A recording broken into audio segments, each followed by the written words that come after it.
With this trailer, a compact owner can now join the camper-crowded highways on a weekend trek to some not-too-distant Shangri-La. The trailer hitches to a reinforced point about midway on the roof of the car. This makes the coupling more secure, thus eliminating sway, floating, and jackknifing. The trailer itself is very light, and this hitch assembly distributes the weight evenly over all four wheels of the car. The unit contains a full bath, kitchen sink, range, closet space, and according to the manufacturer, enough sleeping room for 4 adults, or 2 adults and 3 children. However, we suggest that the occupants be friendly. Of course, after spending several hours en route in this car, they'll either be good friends or bitter enemies. We've heard of maneuverability, but 360 degrees?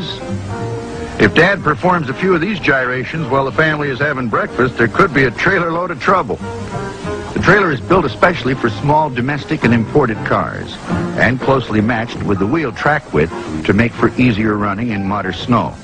It does have some degree of aerodynamic styling, which is designed to reduce drag and give better mileage.